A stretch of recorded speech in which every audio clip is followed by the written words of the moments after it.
عملت معاكم يا حبايبي النهارده بسبوسه او حرشه بالطريقه المغربيه، بسيطه وسهله. يا رب تعجبكم. خشوا الفيديو شوفوا احنا عملناها ازاي. احلى حرشه او احلى بسبوسه.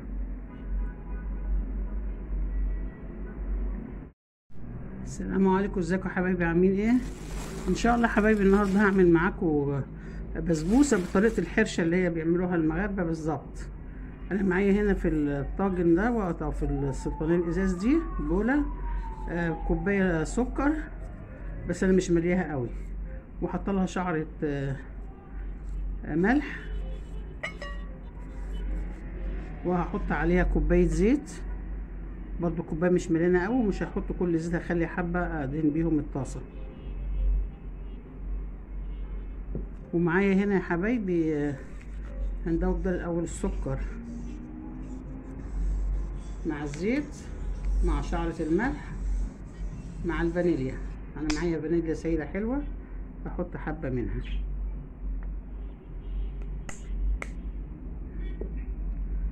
معايا بقى بدل الحليب عندي لبن قاطع يشبه الزبادي بالظبط، فهستغله واعمل بيه.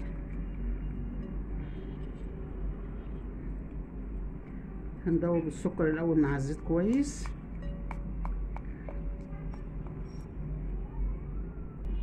هننزل معاه الحليب القاطع ده، زي ما بقولكوا هو شبيه للزبادي، وهدوبهم كويس مع بعض وارجع لكم. انا معايا يا حبايبي دوبتها كويس. معايا بقى دقيق السومولينا، انا جايباه من عند العطار. اتاكد بس ان السكر ده كويس، وابدا بقى انزل حبه حبه. يعني هي هتاخد لها حوالي 400 جرام دقيق البسبوسه، وما تحطهمش كلهم مره واحده اما تشوف ان هي شبه السواد ولا لا. دي يا حبايبي انا هعمل لها الشربات اللي هسقيه لها. شربات مش شربات، هو برتقان. هحطه على النار مع معلقتين 3 سكر كده، لان البرتقان بلدي معسل. وبعد ما يسخن قوي وياخد غلوتين كده هحط له قطعه زبده ونسقي بيه البسبوسه او الحرشه اول ما تطلع من الفرن.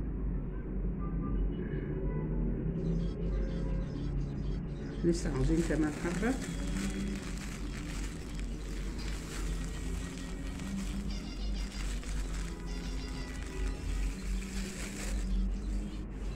وهنحط كيس البيكنج باودر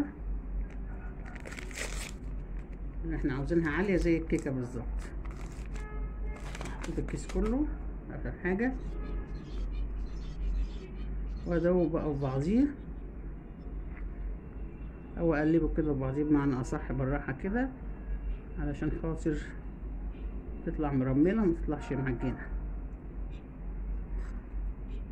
هجيب بقى الطاسه اللي انا هعملها فيها. انا عاملاها يا حبايبي بنظام الحرشه اللي بيعملوها اخواتنا المغاربه بالظبط.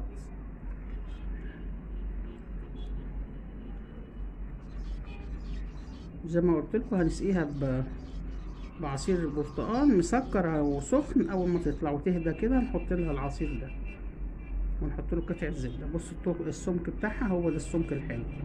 هنجيب بقى الطاسه ندهنها ونحط فيها كده يا حبايبي. انا جبت الطاسه اللي انا هعمل فيها اهي، حطيت فيها شويه زيت. ممكن تحطي زيت وممكن تحطي زبده. برش فيها بس شويه سمولينا بتاع دقيق البسبوسه كده في الارضيه، ونصب بقى عليها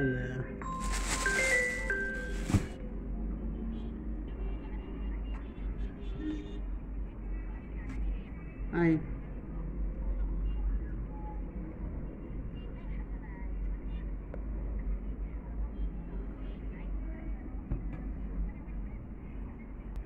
وكده يا حبايبي طلعنا الحرشه او البسبوسه من الفرن. ومعايا هنا عصير برتقال، هحط عليه قطعه زبده وهي سخنه كده، وننزلها مع البسبوسه وهي سخنه.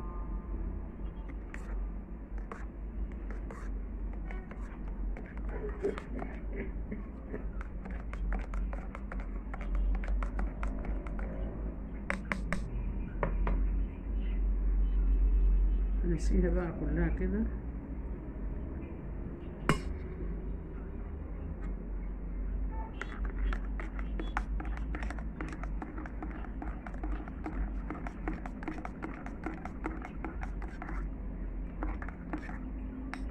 ده عصير برتقال فريش كوبايه، وحطيت لها حوالي 3 معالق كبار سكر، ورفعتهم على النار شويه، وبعد كده رحت احط عليها قطعه الزبده، ونسقي بيها بقى البسبوسه كده او الحرشه كده، تطلع منتهى الجمال.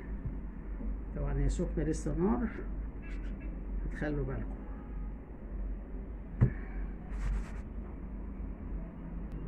وكده يا حبايبي سقينا الحرشه او البسبوسه بالبرتقال.